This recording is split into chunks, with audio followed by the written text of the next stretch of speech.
आस्था का महापर्व और अब इसे मिला है एक नया राजनीतिक रंग। कल प्रधानमंत्री नरेंद्र मोदी ने छठ को बताया ग्लोबल फेस्टिवल, यानी अब दिल्ली से लेकर दुबई और लंदन तक छठ की पहचान सिर्फ भारतीय नहीं बल्कि वैश्विक बन जाएगी। लेकिन क्या ये सिर्फ सांस्कृतिक बयान है या इसके पीछे है एक खास सियासी रणनीति? बिहार में विधानसभा चुनाव है और राज्य का सियासत में छठ पर्व एक भावनात्मक मुद्दा भी है और एक मजबूत वोट बैंक से भी जुड़ा है। बिहार और पूर्वांचल की बड़ी आबादी, खासकर शहरी इलाकों में छठ से गहराई से जुड़े हैं।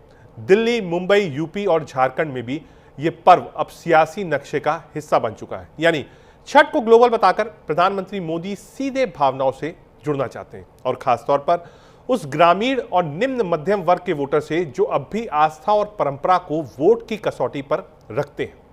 बीजेपी से कैसे बुनाती है यह आने वाले हफ्तों में पता चलेगा, लेकिन इतना साफ है कि छठ अब सिर्फ पूजा नहीं, एक राजनीतिक मैसेज बन चुका है और अब त्योहारों की राजनीति होती है तो उसका सीधा असर भी दिखता है वोटिंग बूथ पर भी और जनसभाओं के नारों में भी।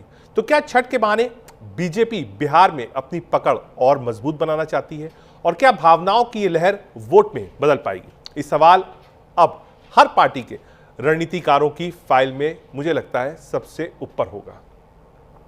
छठ पूजा में बिहार लौटने वाले प्रवासियों की स्थिति आपको बता रहे हैं। 70 लाख बिहारी बाहर काम करते हैं। इनमें से लगभग 35% यानी 50% छठ पर घर लौटते हैं। ये संख्या बिहार की कुल आबादी 13 करोड़ का लगभग 2.5 से 3% है। ये एक तरफ ट्रेन चल रही है, एक तरफ लोग वापस आ रहे हैं और एक तरफ छठ है। छठ को ग्लोबल पहचान मिल रही है। क्या कुछ कहा प्रधानमंत्री नरेंद्र मोदी ने, सुनाते हैं आपको। साथियों, हमारे पर्व त्योहार भारत की संस्कृति को जीवंत बनाए रखते हैं।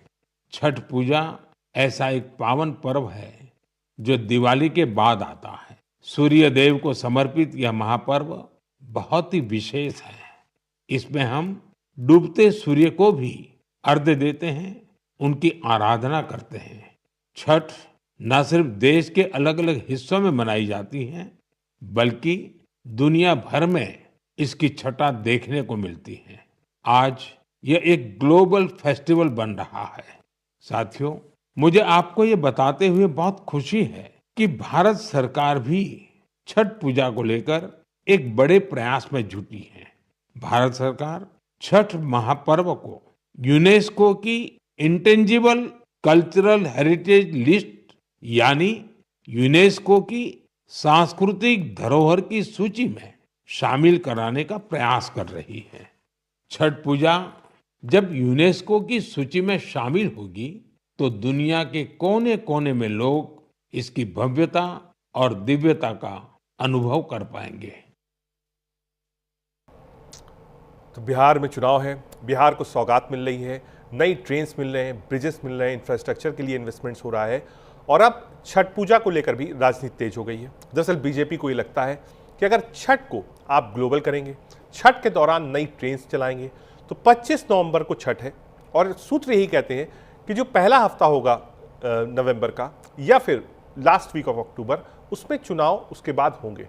यानी बीजेपी की नज़र उन मतदाताओं से भी है जो मतदाता बिहार में नहीं रहते हैं लेकिन बिहार के वोटर हैं।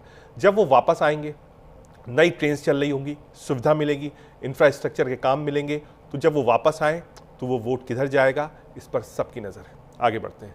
क्या आप जानते हैं बिहार की बर्बादी के लिए कौन जिम्मेदार है? ये सवाल किसी पत्रकार का नहीं, ये सवाल किसी विरोधी नेता का भी नहीं है। ये सवाल पूछा है खुद आरजेडी सुप्रीमो